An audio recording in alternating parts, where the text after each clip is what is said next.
Você sabia que as novas pandemias estão se tornando mais frequentes e desafiadoras?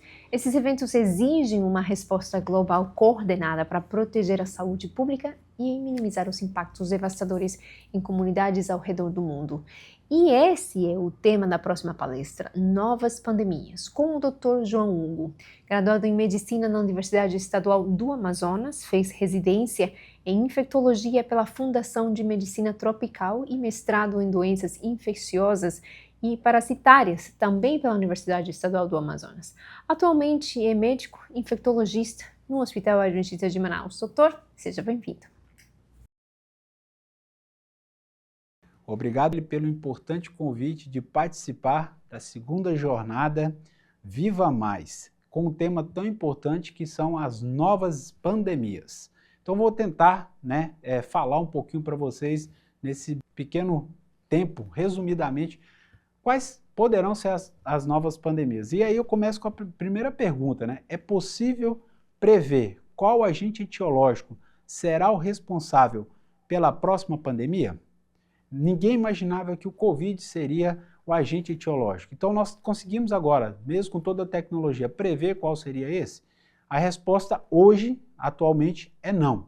Infelizmente nós não temos como saber, mas podemos, a partir de fatores, de entendimento dos fatores de risco, entender o que poderemos enfrentar e aí nos preparar para isso e dirimir o risco das pandemias.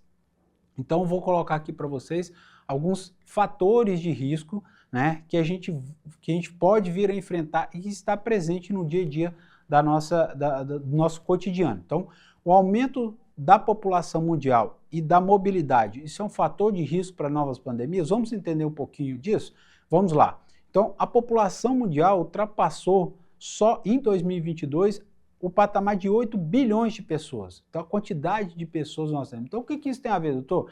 Eu tenho uma previsão de pico de 10,4 bilhões por volta de 2080, antes de a gente ter um decréscimo dessa população.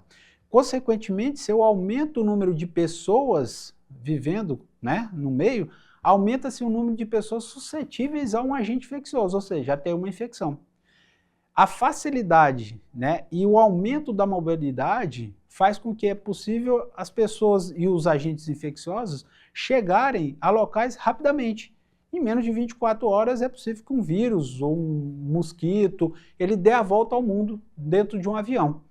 Então, junto com as pessoas, com o agente infeccioso, vai o agente transmissível, ou o mosquito, e, consequentemente, ele vai estar muito rápido em intervalo muito curto de tempo, disseminado no mundo. E aí eu mostro para vocês, que interessante, olha como é a malha aérea viária do mundo, esse site você consegue acompanhar os aviões se movendo. Então isso é uma quantidade por minuto, tá? Isso aí, por minuto lá você vai vendo essa quantidade de aviões transitando em menos de horas, Então você vê como é fácil, como a mobilidade, a quantidade de pessoas se movimentam num curto intervalo de tempo. E aí, nesse diapositivo, eu mostro para vocês o quê? Como está hoje aglomerado as pessoas, Então, em locais insalubres, muitas pessoas, lixos próximos de pessoas onde tem alimentos. E o que isso favorece, Então, o que tudo isso que eu comentei para vocês favorece? Favorece o desenvolvimento de doenças, Doenças essas respiratórias, por exemplo, influenza, Covid. Então, quanto mais aglomerado, mais próximo, pessoas com menor imunidade, aumenta-se o quê? A favorecimento de infecções. Então tem o vírus C respiratório, o sarampo, tuberculose, catapora, que é a varicela. Então são doenças que transmitem facilmente, e podem viajar junto com a pessoa, porque tem períodos de incubações longos, Coqueluche, pneumococo, vou mostrar para vocês como tem desenvolvido coqueluche. Além disso, tem algumas doenças bacterianas graves, meningite, que pode matar, e mata mesmo. Temos doenças diarreicas, transmissão alimentares e pelo saneamento, Então eu tenho ali hepatite A, eu tenho eumintíases, giardíases, enteroviroses. Então, tudo isso pode estar sendo favorecido nesse meio que a gente percebe aí de pessoas com aglomerados muito próximos, com condições insalubres de vida. E, às vezes, esses meios também favorecem comportamentos, né? Obviamente, não é só isso, mas quanto mais população, mais pessoas, mais relacionamentos nós temos, e esses comportamentos aumentam o risco de exposição a essas doenças. Exemplo, a sífilis, o HIV, né? As hepatites B, hepatite C, né? Usuários de drogas. Temos aí também um velho conhecido nosso como a peste bubônica, também pode estar presente nesses locais insalubres, né, já que ela é transmitida por uma pulga de um rato, né, e aí é o que mais tem. Então, a gente consegue, né, eu consigo mostrar para vocês qual é a nossa preocupação através dessas notícias que a gente tem, né? Então, por exemplo, aí nós temos notícias mostrando que a epidemia de coqueluche, né, tem se perpetuado na Europa desde 2023 e agora em 2024. Né? Então, a coqueluche é uma doença facilmente prevenível, por quê? Por vacina, né? E essa coqueluche, então, ela atua principalmente aonde? Né? Nos idosos e nos recém-nascidos.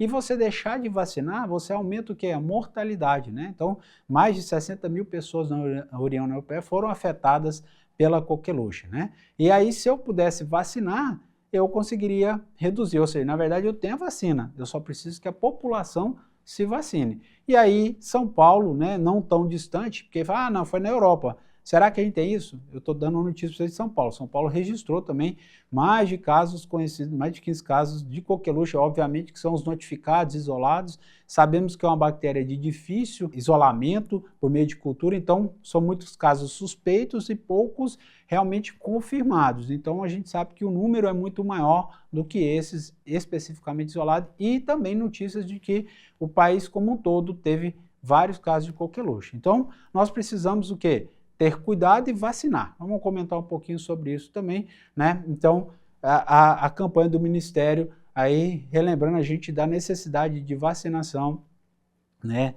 Para diminuir o risco de uma possível disseminação da coqueluche pelo mundo, né? Então, falamos da mobilidade, aumento da população, a gente vai falar também, então, um aumento de pessoas vivendo o que na fronteira da civilização com a vida selvagem.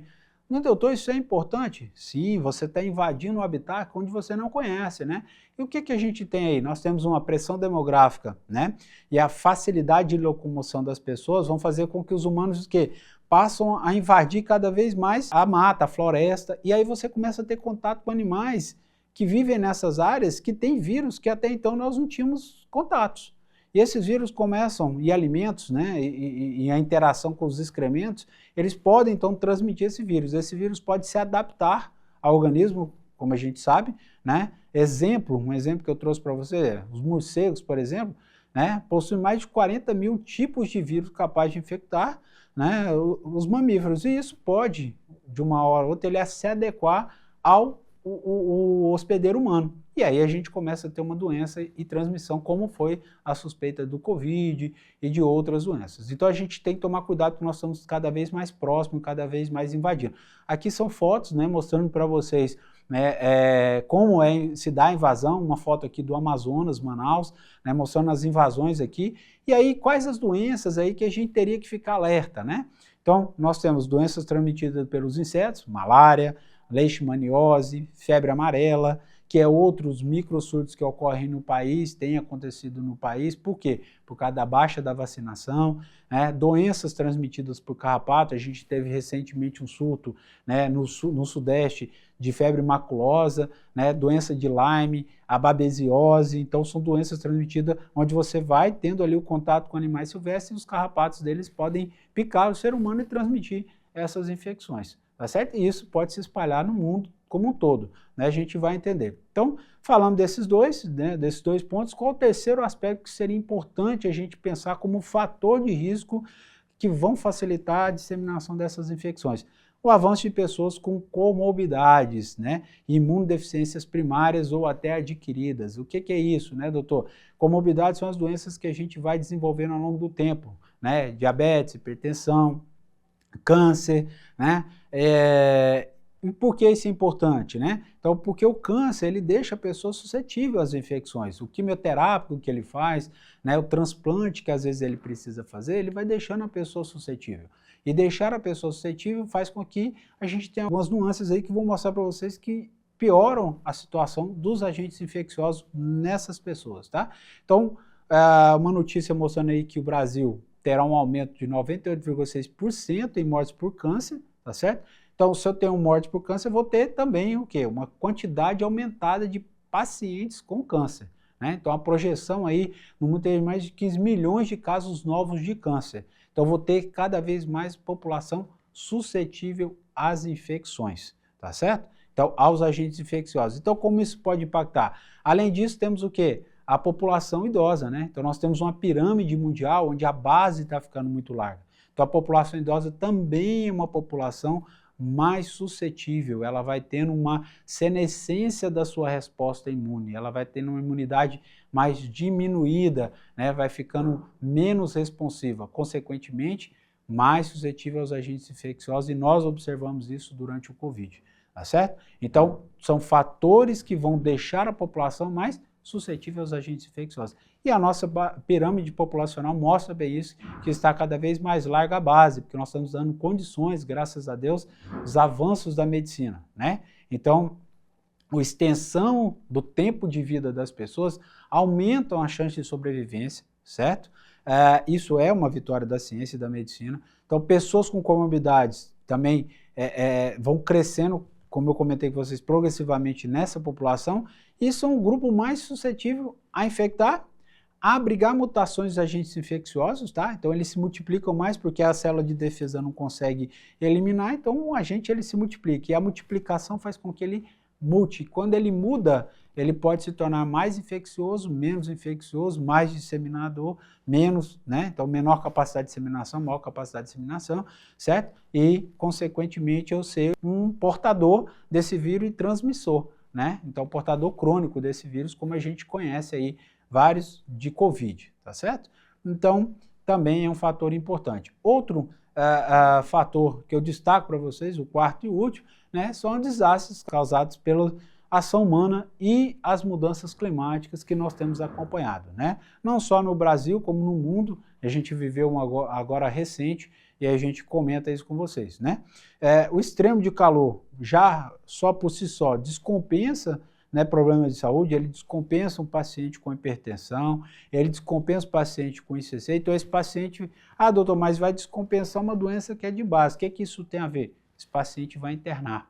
Se ele vai internar, ele começa a ficar suscetível ao quê? Às infecções. Quando eu descompenso uma parte cardíaca, por exemplo, um ICC, eu aumento a quantidade de líquido nesse organismo, e esse líquido pode ir no pulmão, e esse líquido então pode favorecer as infecções, certo? Ele começa a não funcionar legal, a imunidade dele baixa mais ainda. Então, aumenta o risco de infecção, tá certo? Desidrata mais internações, mais assistência à saúde, mais chance de infecções. E lesões de pele também, porque vai ficando mais friável. Também tem uma facilitação. Facilita a disseminação das doenças de transmissão respiratória, tá certo? Então, o calor faz com que isso aconteça, ou porque você começa a se aglomerar em locais fechados com ar-condicionado, e aí você começa a ter essa disseminação também, tá certo? Além de disseminações hídricas e alimentares e de vetores, né?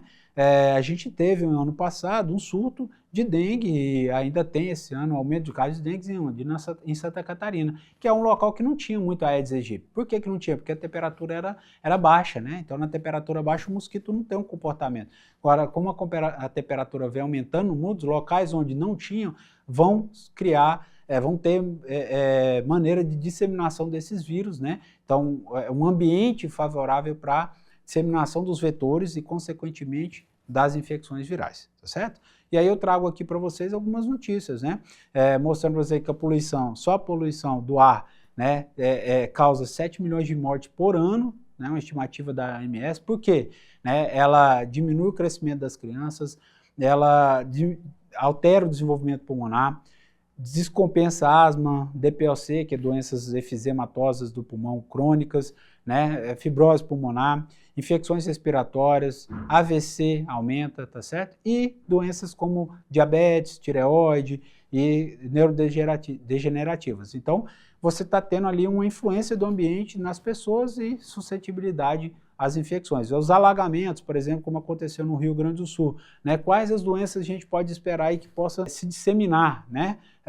Leptospirose, importantíssimo, hepatite A, né? As doenças de diarreia, como eu já tinha falado com vocês, também as águas contaminadas então vão aumentar, como a salmoneloses, a cólera, né? Os protozoários eumintos, rotavírus e enterovírus, né? Infecções de pele também, porque a pele fica macerada, mais úmida, favorece, né? E infecções pulmonares. Então, os alagamentos também, né, têm impactos também na saúde da gente. Então, a gente vê que tudo isso é um conjunto, né, de situações que a infecção, na infectologia, né, a gente fala que a infecção, para acontecer, ela não depende só do agente infeccioso, né? Eu tenho que ter os fatores, né? Eu tenho que ter um conjunto, né, de situações que vão me levar a desenvolver a infecção.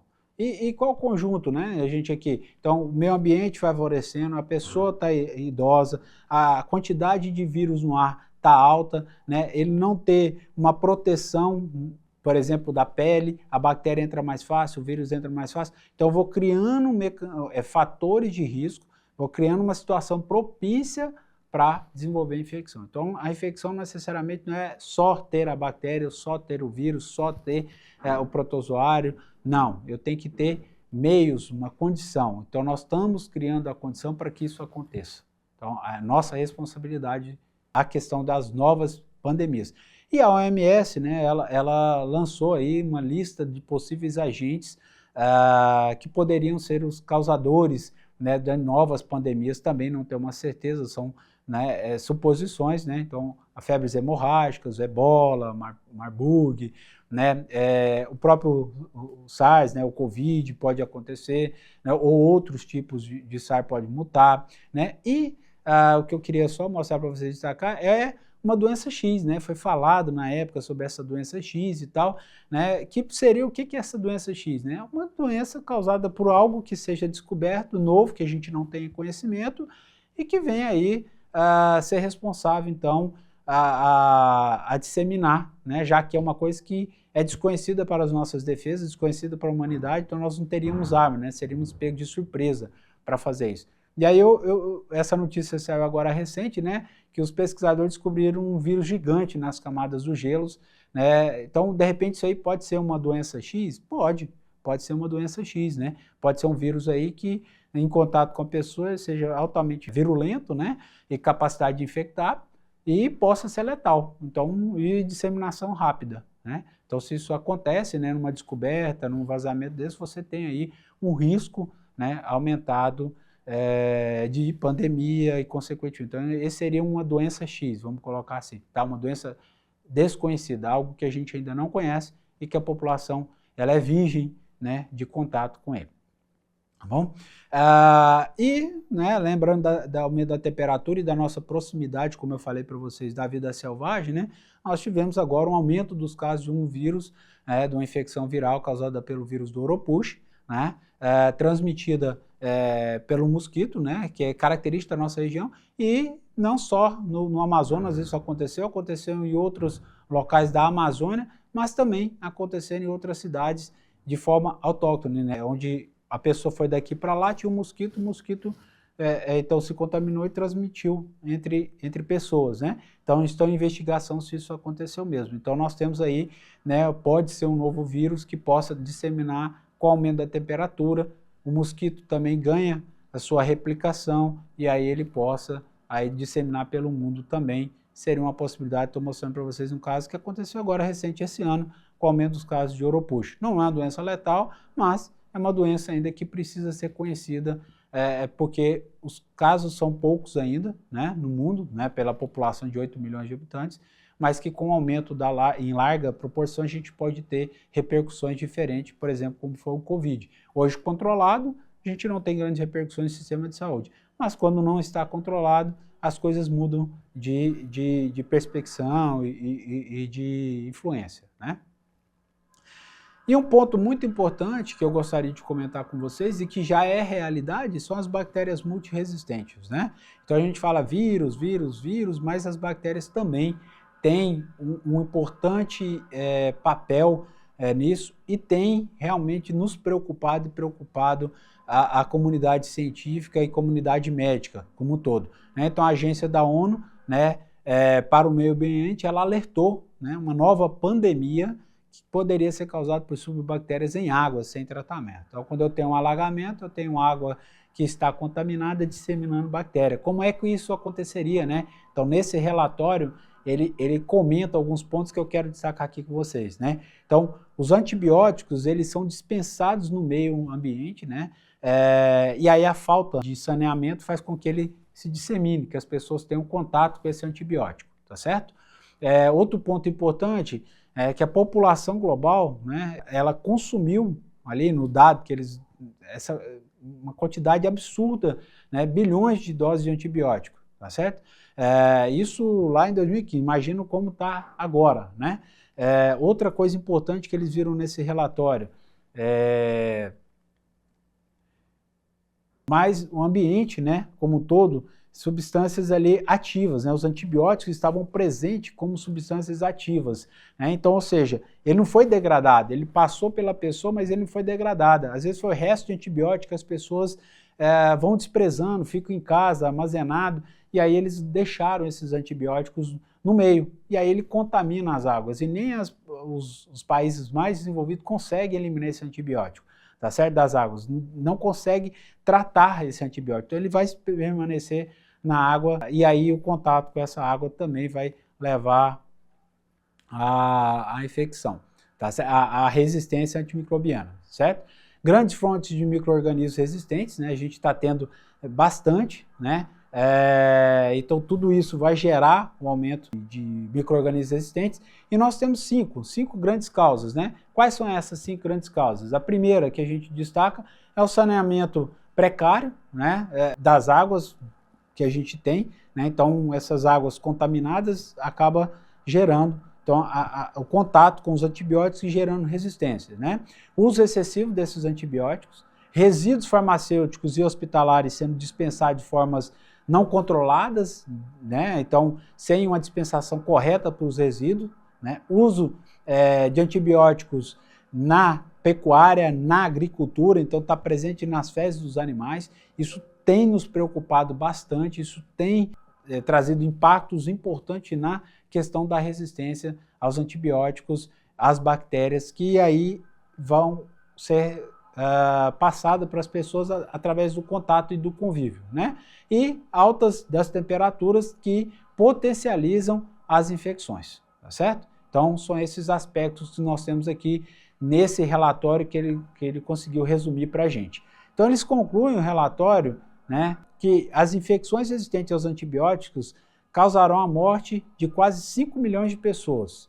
O informe, né, alerta que, sem ação imediata, essas infecções podem levar o dobro desse total anualmente até 2050. Ou seja, a gente teria 10 milhões de mortes daqui até 2050, todo ano, por bactérias multiresistentes. Por quê? Porque a gente não tem a mesma velocidade médica na medicina, na ciência, de produção de drogas e mecanismos para erradicar essas bactérias multiresistentes.